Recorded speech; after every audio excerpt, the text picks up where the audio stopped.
The Galactic Academy's lecture hall hummed with the soft bioluminescence of 100 different species, each adapted to their own gentle corner of the cosmos.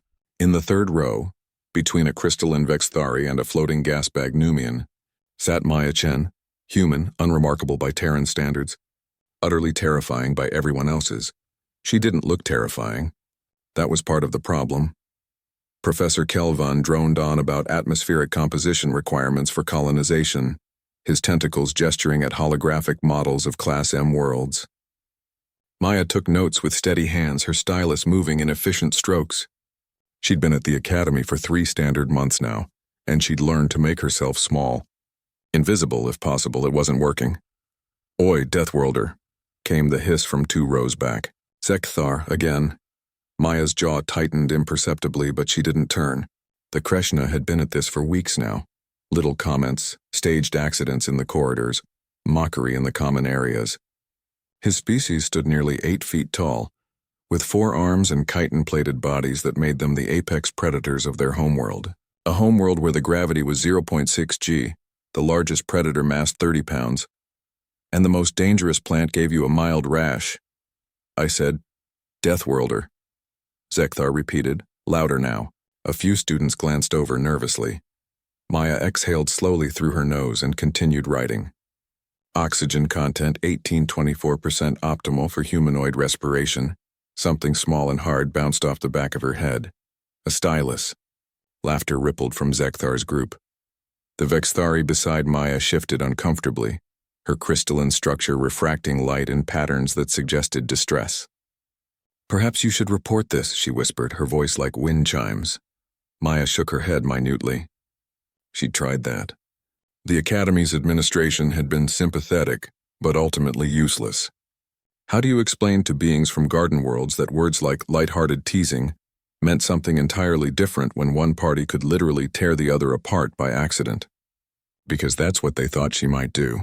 The human. The one from the Deathworld. Earth, Category 12 Deathworld, where the gravity could crush a Numian into nothing, where the weather could kill you in minutes.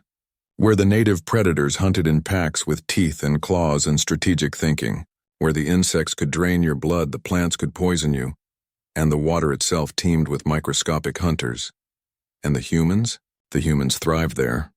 "Your kind shouldn't even be here," Zekthar said, emboldened by her silence. He'd stood now, his bulk casting a shadow over several rows. "Evolutionary mistakes. Too aggressive. Too dangerous. One day you'll snap and kill us all, just like the colony. That's enough." Professor Kelvan's voice cut through the lecture hall.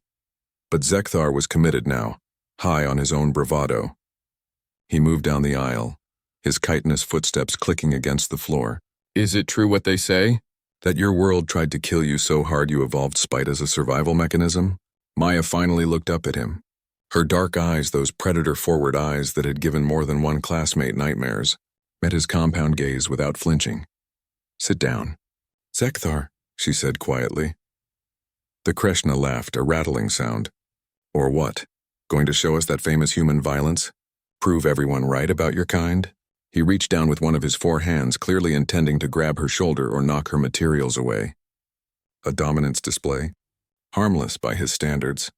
Maya moved. Later, the station's security footage would be analyzed frame by dozens of xenobiologists and combat specialists. They would note the efficiency, the minimal energy expenditure, the perfect understanding of leverage and anatomy. Maya's hand, her left hand, because her right kept taking notes for another full second, snapped up and caught Zekthar's wrist. Not to push away, to pull. She used his own downward momentum, added a twist and guided him past her. His superior height became a liability. His forward lean became a fall, but she didn't let him fall. Her right hand came up now, releasing the stylus. It caught the back of his neck with surgical precision at the joint between carapace plates. No strength needed. Just exact knowledge of where a Kreshna's skeletal structure was most vulnerable. The crack echoed through the suddenly silent hall. Zekthar dropped like a puppet with cut strings. Not dead. Maya had pulled that final movement, her Deathworld reflexes giving her control that should have been impossible. But he'd be in medical for weeks.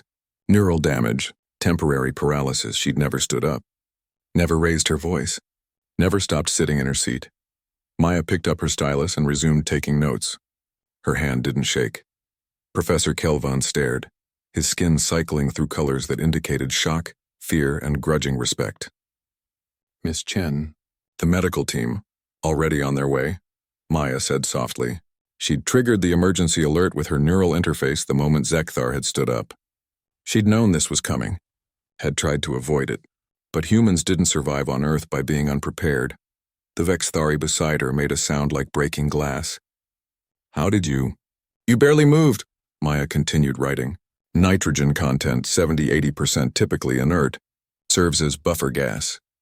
She could have explained that every human child learned to move efficiently in 1G, that they were taught to understand leverage and momentum as naturally as breathing, that growing up on a world where everything wanted to kill you meant humans developed an intimate understanding of anatomy, their own and everyone else's. She could have explained that she'd spent the last 3 months carefully cataloging the physiology of every species at the academy, not because she wanted to hurt anyone, but because knowing how to hurt someone was often the best way to avoid having to.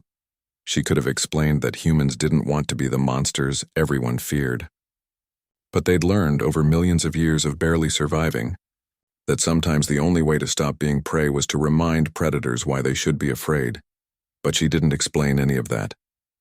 Instead, Maya Chen from Earth, Category 12 Deathworld, kept taking notes on planetary atmospheres, while medical drones carried away the bully who'd forgotten that. There's a difference between being dangerous and being violent, and being good at one didn't mean you wanted to be the other, the lecture continued. No one bothered her again.